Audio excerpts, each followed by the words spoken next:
আসসালামু আলাইকুম। শেখ হাসিনার একটা ফোন রেকর্ড বের হয়েছে। সেই ফোন রেকর্ড শুনে অনেকেই হয়তো হাসাহাসি করেছেন, অবজ্ঞা করেছেন, ট্রল করছেন। এটা তো সম্ভব না কোনোভাবেই। আমিও আপনাদের মতো মনে করি যে এটা আদৌ সম্ভব না। কিন্তু যদি আপনি কিছু বিষয় চিন্তা করেন, ধরেন সবশেষ ডিসি নিয়োগ, সচিবালয়ে এই নিয়োগ নিয়ে হাতাহাতি, মারামারি, আলী ইমাম মজুমদারকে নিয়ে যে আলোচনা সমালোচনা যেগুলো চলছে, পুলিশের গুরুত্বপূর্ণ কিছু পদের ভেতরে আপনি র্যাবের ডিজির কথাও যদি চিন্তা করেন, যে এই মনিরুল এবং বেনজির এই খুনিদের সাথে যার চরম সখ্যতা ছিল, সে র্যাবের ডিজি, তারা আবার 1 বছরের জন্য ইয়েও বাড়ানো হচ্ছে। তো এইসব বিষয়গুলো যদি আপনি দেখেন, তার সাথে শেখ হাসিনা গত 15 বছরে যে লুটপাট সে আর তার পরিবারের লোকজন করেছে, সে লুটপাটে তো বাংলাদেশের রিজার্ভ এখন বলা হচ্ছে $20 বিলিয়ন। এই 20 বিলিয়নের কত গুণ যে শেখ হাসিনার তার পরিবারের কাছে আছে সেটা আপনারা সহজেই অনুমান করতে পারেন। এক, যেই পারমাণবিক যে বিদ্যুৎ কেন্দ্র, সেখান থেকেই তারা খেয়ে দিয়েছে $5 বিলিয়ন। এবার কত বিলিয়ন ডলারের মালিক তারা এই কয় বছরও হয়েছে সেটা একটু চিন্তা করে দেখেন। সো এই যে টাকা পয়সা, এই টাকা পয়সা দিয়ে তো সব সময় তারা চেষ্টা করেই যাবে। শেখ হাসিনা দেখেন, ওর তো শয়তানও মনে হয় মাঝে মধ্যে কিছুক্ষণের বিশ্রাম নেই যে আমি একটু শয়তানি বন্ধ করি, সারা জীবন করছি আবার সারা জীবন করব। ওর তো সেটা বন্ধ থাকে না। ওর মাথায় থাকে যে আর কয়দিন বাঁচবো, যেই কয়দিন বাঁচি শয়তানি যা আছে ভেতরে সব দিয়ে শেষ করে যাইতে হবে। সো এই যে শয়তানের সারাটা ক্ষণ যে শয়তানি চলতে থাকে, এটা কার্যকর করার জন্য সেই টাকাও তো তার হাতে আছে। এখন সে যদি সেটা করে, একটা ছোট্ট কথা বলি, ধরেন আমাদের দেশে এই মুহূর্তে যারা সরকারে আছেন, আমি ডক্টর মোহাম্মদ ইউনূস, তিনার প্রতি বাংলাদেশের প্রতিটা মানুষ, আমার মনে হয় কে আওয়ামী লীগ করে, কে বিএনপি করে, কে জামাত করে, বাংলাদেশে যারা আছেন, মানে সরি আওয়ামী লীগ বাদ, মানে এর বাইরে সাধারণ মানুষ, বিএনপি জামাত যারা যারা আছেন, সবাই কিন্তু হয়তো বিএনপির লোকজন চেষ্টা করছে যে তারা ক্ষমতায় আসবে, জামায়াতের লোকজন চেষ্টা করছে তারাই ক্ষমতায় আসবে, কিন্তু আমার মনে হয় কারো ওই ধরনের অভিযোগ, ক্ষোভ নাই ডক্টর মোহাম্মদ ইউনূসের বিরুদ্ধে যে তাকে ক্ষমতা থেকে সরাইতে হবে। তার প্রতি একটা বিশ্বাস মানুষের আছে। কিন্তু একটা দেশ, বিশাল একটা দেশ পরিচালনা করতে হলে শুধু ডক্টর মোহাম্মদ ইউনূস একার পক্ষে তো সম্ভব না। যারা তার আশপাশে আছেন, এক একজনের বিরুদ্ধে এক এক ধরনের কথাবার্তা, এরই মধ্যে নানান বিতর্ক শুরু হয়েছে। এই যে বিতর্কগুলো হচ্ছে, আপনি চিন্তা করেন যে দেশ পরিচালনা করতে গিয়ে একদম ইমিডিয়েট, যদি আমি আপনাদের যে স্বপ্ন নিয়ে এই দেশটা স্বাধীন হয়েছে এবার সেটা নিয়ে যদি কথা বলি, এখানে সেনাবাহিনীর একটা ধরপাকড় হওয়া প্রয়োজন ছিল, সেটা হয় নাই। সেনাবাহিনীর ভেতরে তো এই গত 15 বছরে সেনাবাহিনীকে তো আর সেনাবাহিনীর জায়গায় রাখা হয় নাই। মানুষ মানে কি বলবো, যে বাজে কথাও তাদেরকে ডেকে থাকে। তো এটা তো একদম মানে খুব যে মানে কি বলবো, যে অসঙ্গতিপূর্ণ তা তো না। এটা বলার পেছনে অনেক যৌক্তিক কারণ আছে। আমি গত 2-3 দিন আগেও দেখলাম যে সেনাবাহিনীর লোকজন এই ডক্টর মোহাম্মদ ইউনূসের সাথে যে থাকেন, 2-3 জন অফিসার তার পাশে দেখলাম, 2-3 জনের সবার পেট মোটা, বিশাল বড় পেট। মানে এইটা সেনাবাহিনী কিভাবে সম্ভব? এই সেনাবাহিনী দিয়ে দেশ রক্ষা করা যাবে, সার্বভৌমত্ব রক্ষা করা যাবে, যুদ্ধ করা যাবে? প্রশ্নই আসে না। এর আগে এক সেনাপ্রধান ছিল শফি, সে বলেছে তাদেরকে ভাত খেতে দিচ্ছে 3 বেলা। এটা বিশাল আকারে একটা মানে সফলতা আওয়ামী লীগ সরকারের। শেখ হাসিনার প্রতি কৃতজ্ঞতা জানিয়ে তিনি টক শোতেও কথা বলেছেন। এই যে কাজগুলো করে গিয়েছে, এটা করে সেনাবাহিনীকে ধ্বংস করে গিয়েছেন। সেনাবাহিনী আওয়ামী লীগ যেভাবে দলীয়করণ করে তার 14 গোষ্ঠী তারপর বাছাই যাচাই করে সেনাবাহিনীর পদে এনে বসিয়েছেন, তাকে তো পরের মানে 3 দিনের ভেতরে মূল কাজ হওয়ার কথা যে সেনাবাহিনীর এদেরকে সরাইতে হবে। পুলিশের ভেতরে এখনো পর্যন্ত অনেক পুলিশের, আপনি খুলনা রেঞ্জের ডিআইজি হচ্ছে রেজা, আরে সারা জীবন খুনের সাথে জড়িত, জাসদ ছাত্রলীগ করে এসছে, তাকে বসানো হচ্ছে সেই জায়গায়। এরকম আরো অনেকেই আছে যাদের নাম আমরা আস্তে আস্তে বলবো। আমি গণমাধ্যমের কথা যদি বলি, দেখেন গণমাধ্যমে আরটিভির আশিকুর রহমান, এই আশিক হচ্ছে পলাচ্ছে, সে 14 অথবা 15 তারিখে তার ফ্লাইট। একটু বলে রাখলাম যে অবশ্যই আশিককে আটকান, তার ব্যাপারে অনেক অভিযোগ আছে। সে তার বোনকে ভুয়া সাংবাদিক বানিয়ে এর আগে শেখ হাসিনার সাথে আমেরিকাতে এনেছেন। তিনি নিজে এখানে প্রচুর সম্পত্তি করেছেন। অতএব তার ব্যাপারে বিচার হইতে হবে। সে শুধু চাকরিচ্যুত হবে না, বিচার হতে হবে। তার মতো ডিবিসিতে জাহিদুল হাসান পিন্টু, নাজরিন মুন্নি, সোমা ইসলাম, রাহুল রাহা, অশোক চৌধুরী, অন্তত 50 জনের নাম মুখস্থ বলতে পারবো। এরা এখনো পর্যন্ত অফিস করছে। আরে ভাই, ওদের তো জেলখানায় থাকার কথা, ওরা অফিস করবে কিভাবে এখন পর্যন্ত? কিন্তু তারা অফিস করছে। এটা বাস্তবতা। এই বাস্তবতা নিয়ে যদি মনে করেন শেখ হাসিনা যেই কথাটা বলছে একদম উড়িয়ে দেবেন, মানে একটা কথা বলতে চাই না, এই কথাটা 1.5 মাস হয়ে যাচ্ছে, বলি আজকে। আমার জায়গাটা পরিষ্কার করে নেই। আমার দেশে যাওয়ার কোনো ইচ্ছা নাই, দেশে কোনো জায়গার কোনো পদ পদবি নেওয়ার কোনো ইচ্ছা নেই। সেটা কোনো রাজনৈতিক দলও না, বা কোনো সরকার না, কোনো প্রশাসন, কোনো জায়গায় না। আমার এই মুহূর্তে দেশে যাওয়ার একেবারেই কোনো ইচ্ছা নাই। কিন্তু ধরেন আমি বা আমার মতো যারা সোশ্যাল মিডিয়াতে কথা বলেছেন স্বৈরাচার সরকারের বিরুদ্ধে কথা বলতে গিয়ে, আমাদের তো কম কষ্ট সহ্য করতে হয় নাই। এটা মিনিমাম মূল্যায়ন তো করা উচিত, তাই না? 1.5 মাস সময় অতিবাহিত হচ্ছে, আজ পর্যন্ত কোনো একজন উপদেষ্টা, কোনো একজন সরকারের নিম্ন স্তরের কোনো একজন মানুষও কেউ কি বলেছে যে আচ্ছা দেশের বাইরে এই সরকারের রোষানলে পড়ে কারা কারা দেশের বাইরে আছে এবং তাদের মামলা টামলাগুলোর কি অবস্থা, কি মামলা তাদের বিরুদ্ধে? কেউ কি এটা নিয়ে কোনো পদক্ষেপ আছে? দেশ পেয়েছেন আর বসে বসা তারপরে খাবেন আরামে, এই জন্য তো দেশ স্বাধীন হয়। দেশ চালান, কোনো সমস্যা নাই, আমি আমার এটা নিয়ে কোনো অভিযোগ নাই। কিন্তু কথা হলো যে এই মানুষগুলো নিয়ে তো আপনাদের একটু চিন্তা করা উচিত ছিল, তাই না? এইটু কৃতজ্ঞতা বোধ থাকা উচিত। খোঁজ নিয়ে দেখেন না দেশের বাইরে যারা আমার শত্রু হোক, বন্ধু হোক, যে যেখানে থেকে কথা বলেছে, শুনেন যে তাদের পরিবারের উপরে কি স্টিমুলার চলেছে। আমার বাসায় যখন রাত 2টা-3টা বাজে বাংলাদেশ সময় যখন এখানে কল করতো, এই যে এই সময়টা আমেরিকান সময়, এই আমি যেই সময় রেকর্ড করছি, আমেরিকা এখন দুপুর, বাংলাদেশে মধ্যরাত, এই সময়টার পর থেকে 4-5 ঘন্টা ভোর রাত পর্যন্ত যদি কোনো ফোন আসতো, মানে কলিজাটা একদম চিপ দিয়ে ধরতো। কেমন লাগতো সেটা আমি জানি। আর বাসার নিচে যখন পুলিশ গিয়ে উপরে কলিং বেল চাপতো, উপর থেকে নামতে আসতে বলতো আমার পরিবারের মানুষদেরকে, তখন তারা জানে কেমন লাগতো। এটা তো আপনি করেন নাই। আজকে যেসব সুশীলরা এখন, এই আলী ইমাম মজুমদারের মতো যেসব সুশীল এখন এখানে বসে আওয়ামী লীগের লোকজনদেরকে এখানে বসানোর মানে পায়তারা করে যাচ্ছেন, তো তাদের মতো কারোর পরিবারে তো সমস্যা হয় নাই। যাদের সমস্যা হয়েছে তারা জানে। ডক্টর মোহাম্মদ ইউনূস নিজেও এই সরকারের দ্বারা নির্যাতিত, সে জানে যে এই সরকার কি জিনিস। কিন্তু এর বাইরে যারা অনেকেই আছেন সুযোগ সুবিধা নিয়ে এখন আমাদেরকে ভুলে যাচ্ছেন, এই দেশটা স্বাধীন হওয়া এত সহজ ছিল না। অনেক স্টুডেন্টদেরকে এখনো দেখছি তারা বউয়ের গহনা বিক্রি করে চিকিৎসা নিচ্ছে। কিসের জন্য? সরকার এত অভাবে আছে। যেসব পরিবারগুলোর সন্তান মারা গিয়েছে সেই সন্তান ফেরত দেওয়া যাবে না, তাদেরকে অন্তত এই পরিবারের যাতে সারা জীবন আর কোনো কাজ করে খেতে না হয়। 1 লাখ, 2 লাখ, 5 লাখ, এটা কোনো টাকা না। এখন এই টাকা দিয়ে তার সংসার হয়তো 1 বছর 2 বছর চলবে, এটা না। অন্তত কয়েক কোটি টাকা দিতে হবে। একটা রাষ্ট্রের জন্য 100, 200, 500 কোটি টাকা বাজেট করা এটা কোনো ব্যাপার না। 5 কোটি টাকা তো নাকি কি এক অনুষ্ঠান করার জন্য বাজেট করেছিলেন, তো এটা করেন, তাদের পরিবারকে দেন। যদি টাকা না থাকে আমাদেরকে বলেন, আমরা সবাই মিলে দিব। অন্তত সরকার সেই পদক্ষেপটা নেক যে যাদের পরিবারের সদস্যরা মারা গিয়েছে, শহীদ হয়েছে, তাদের পরিবারকে আর্থিক একটা বড় ধরনের প্রণোদনা দিতে হবে। এটা তাদেরকে করুণা করে না, এটা তারা পাওনা এই রাষ্ট্রের কাছে। এই রাষ্ট্রের যেই বিশাল একটা ফেরাউন, একটা কি বলবো, যে স্বৈরাচারী সরকার এই দেশের মানুষের ঘাড়ে বসেছিল চেপে, তাদের হাত থেকে বাঁচানোর জন্য তারা জীবন দিয়ে গেছে। সো হুট করে পাইলাম আর টপ করে গিলা ফেললাম, এইভাবে দেশটা স্বাধীন হয়ে যায়নি।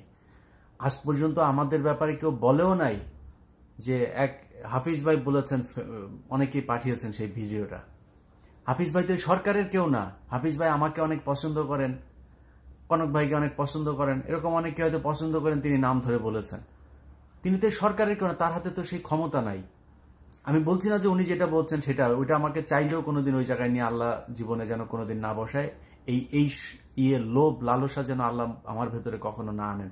কিন্তু সরকারের পক্ষ থেকে আমাদেরকে, মানে যে এই লোকগুলো দেশের থেকে 10 বছর, 12 বছর, 15 বছর ধরে অনেকে দেশের বাইরে, কি অবস্থা, তাদেরকে আনার ব্যবস্থা করি, কই কেউ বললো না। আমি তো এই 5 আগস্টের পরে যতজন মানুষের সাথে দেখা হয়েছে, সালাম আদান প্রদানের পরে প্রথম কোশ্চেন ছিল, ভাই দেশে যাবেন কবে?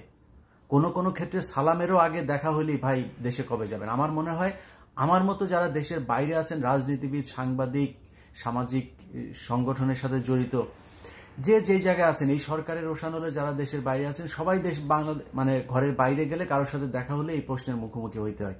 কিন্তু সরকারে যারা আছেন তাদের একবারও কি মনে হয় নাই যে আচ্ছা এই যে মানুষগুলো যে আগে দেখতাম ইউটিউব ফেসবুকে দেখতাম এত সরকারের সমালোচনা করতো, এই লোকগুলি তো ভুক্তভোগী, ওদের কি সমস্যা, কি ওরা দেশে আসে না কেন, দেখি একটু। আবারও বলছি, অন্তত সামনের 5 বছরের মধ্যে আমার দেশে যাওয়ার কোনো সম্ভাবনা নাই, কিন্তু সরকারের কাছ থেকে এইটুক কৃতজ্ঞতা বোধ অন্তত তো আশা করতে পারি, তাই না? ডক্টর মোহাম্মদ ইউনূস না হয় উনি প্রধান উপদেষ্টা, ওনার 4-5টা মন্ত্রণালয় সব সামলাতে হচ্ছে, উনি ব্যস্ততা নিয়ে থাকবেন। এখানে আলাদা আলাদা মন্ত্রণালয় ভাগ করে দেওয়া হয়েছে তো, না? তারাও কেউ বলতে পারে নাই?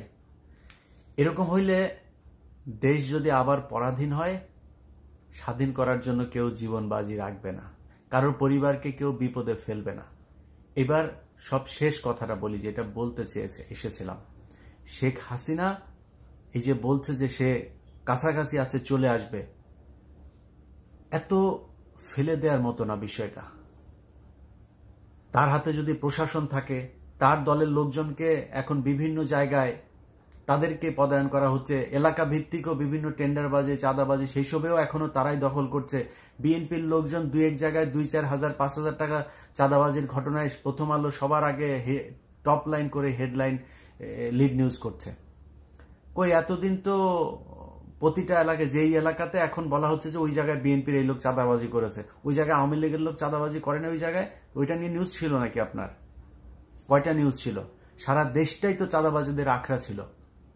শেখ হাসিনা যে প্রথম আলো অফিসের পিছনে আপনার ওয়াসা ভবনটা আজকে 15 বছর ধরে এই তাসকিন আহমেদ আপনার করলো কি, তাসকিন খান, খান না কি যেন, তো সে কেন, সে হচ্ছে শেখ কামালের বন্ধু ছিল, শেখ রেহানার সাথে খুব ভালো টাইস ছিল তার, এখন সে ওখানে বসেছিল, টাকা পয়সা দিত, ভাগাভাগি হইতো, কই তারে তো সরানোর জন্য কিছু করে নাই। এখন বিএনপির লোকজনের সব দোষ, কোথায় 2,000-5,000 টাকা? আরে ভাই, বিএনপি বিশাল একটা দল, তারপরেও শোনার সাথে সাথে তারেক রহমান সেখান থেকে বহিষ্কার করছে। এটা বিশাল আকারের ব্যাপার হয়ে গিয়েছে। হ্যাঁ, কোথাও যদি হয়ে থাকে আমি সেটাকে ঘৃণা করি, কিন্তু কত পার্সেন্ট? এখনো পর্যন্ত প্রায় সব জায়গাতে, আপনি সরকারি যত জায়গাগুলো আছে সব জায়গাতেই এই আওয়ামী লীগের লোকজন তাদের, আপনি মিডিয়ার কথা যদি বলি, বা কয়েকজন তারা নাম ভাঙাচ্ছে লন্ডনের সাথে তাদের কোনো সম্পর্কই নাই, তারা আওয়ামী লীগের লোকজনকে বসায় রেখে আপনার টেলিভিশন চালাচ্ছে। নামটা আজকে ধরলাম না, নাম যেদিন ধরবো না সেদিন উলঙ্গ করে ফেলবো। সো বিএনপির নাম দিয়া, তারেক রহমানের নাম দিয়া, তারেক রহমানের লোক এই নাম দিয়া তারপরে আওয়ামী লীগের লোকের বসায় বসায় খাবেন, আপনাদেরকে বলবো এরা তারেক রহমানের কেউ না। আমি দায়িত্ব নিয়ে তারপরে বলছি যে তারেক রহমান তাদেরকে কোথাও পাঠায় নাই, কোনো গণমাধ্যম দখল করার জন্য একজনকেও পাঠায় নাই। যাবে, হাত পা ভেঙে দিবেন।